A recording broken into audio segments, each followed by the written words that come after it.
കുഴപ്പമില്ല എന്നൊക്കെയുള്ള മാനസികാവസ്ഥയിൽ മനസ്സ് ചത്തിരിക്കുന്നവരുണ്ട്. വികടമായ ഒരു മാനസികാവസ്ഥയാണെങ്കിൽ പോലും ആൾക്കാർ അനുഭവിക്കുന്നൊരു സങ്കടമാണത്. ആവശ്യമില്ലാത്ത കാര്യത്തിൽ പോയി തൂങ്ങിയിട്ട് അവസാനം അത് കിട്ടാതെ വരുമ്പോൾ ഉണ്ടാകുന്ന നിരാശ, അതൊന്നും ദൈവികമായ റെഫർ ചെയ്യുന്ന വിഷയങ്ങളല്ല.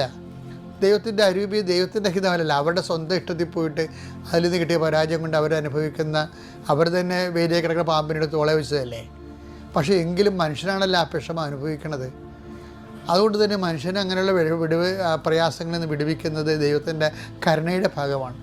അതുകൊണ്ടാണ് ഞാൻ എൻ്റെ പ്രാർത്ഥനയുടെ വിഷയമാക്കുന്നത്. കർത്താവേ, അങ്ങനെ സ്വന്തം കുറ്റങ്ങൾ കൊണ്ട് തന്നെ കൊലവെറിയായി പോയിട്ടുള്ള ആൾക്കാരുണ്ട്. സ്വന്തം കുറ്റങ്ങൾ കൊണ്ട് തന്നെ ഭയങ്കരമായിട്ടുള്ള രീതിയിൽ കുരുക്കിലായിപ്പോയവരുണ്ട്. അവരെല്ലാം അഴിക്കാൻ വേണ്ടി പരിശുദ്ധമ്മ ദേവമാതാവിനെ ഞാൻ അവരെ ഏൽപ്പിക്കുന്നു. അവരുടെ കഴിവ് കൊണ്ട് അവർക്ക് രക്ഷപ്പെടാൻ ഇനി പറ്റത്തില്ല. ദൈവമേ, കൃപാസതി ഉടമ്പടി എടുത്ത 10,000 മനുഷ്യരുടെ നന്മ പ്രവർത്തിയുടെ ശക്തിയാൽ, ദൈവത്തിൻ്റെ പ്രത്യേകമായ കരുണയാൽ ഇങ്ങനെയുള്ള വിഷവിദ്ധമായ സാഹചര്യങ്ങളിൽ ചെന്ന് ചാടിയവർ യേശുക്രിസ്തുവിനകത്ത് വീണ്ടെടുക്കപ്പെട്ടെന്ന് പ്രാർത്ഥിക്കുന്നു. എൻ്റെ കർത്താവിൻ്റെ ഉന്നതമായ നാമത്തെ ഞാൻ അവരെ ആശീർവദിക്കുന്നു. സഭയുടെ അധികാരത്തിൽ ആശീർവദിക്കുന്നു. 39 വർഷം ഞാൻ അർപ്പിച്ച കുർബാനയുടെ ശക്തിയിൽ ആശീർവദിക്കുന്നു. എല്ലാ കുടുംബങ്ങളെയും ആശീർവദിക്കുന്നു.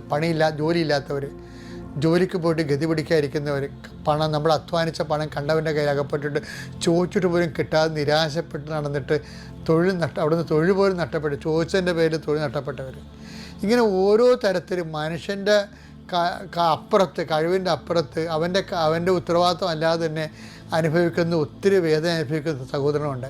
അവരെല്ലാം ഈ സമയത്ത് പരിശുദ്ധ അമ്മ ദേവമാതാവിനെ ഏൽപ്പിക്കണം. മാതാവിൻ്റെ മധ്യസ്ഥ ലഭിക്കട്ടെ. കുഞ്ഞുങ്ങൾക്ക് വേണ്ടി ട്രൈ ചെയ്തിട്ട് പല കുഞ്ഞുങ്ങളും ട്യൂബിലായിപ്പോയവർ, അവസാനം ട്യൂബ് തന്നെ കണ്ടിച്ച് കളഞ്ഞിട്ടുള്ളവർ, ഇനി എങ്ങനെ ജീവിക്കുമെന്ന് അറിയാൻ പാടില്ലാതെ കുഞ്ഞുങ്ങളില്ലാതെ എങ്ങനെ ജീവിക്കും. പക്ഷേ ചിലരൊക്കെ അങ്ങനെ മരണത്തെക്കുറിച്ച് ചിന്തിക്കുന്നു. ഇതിനേക്കാൾ നേരം മരിക്കുകയാണ്. അവർ ചുമ്മാ പറയണതാണ്. ദൈവത്തിൻ്റെ ആഴമായ വിശ്വാസമില്ലാത്തതിൻ്റെ പേരിൽ എന്തെങ്കിലും തകർച്ച ഉണ്ടാകുമ്പോൾ ഉടനെ നിരാശ വലിഞ്ഞു കയറിയിട്ട് മനുഷ്യൻ്റെ ശരിക്കും അലൈൻമെൻറ്റ് പോകും, മനസ്സിൻ്റെ അലൈൻമെൻറ്റ് പോകും. എന്നിട്ട് അവർ ആത്മഹത്യയെക്കുറിച്ച് ചിന്തിക്കും. കർത്താവെ, അങ്ങനെയുള്ളവരെല്ലാം നീ സന്ധിക്കണമെന്ന് പ്രാർത്ഥിക്കുന്നു.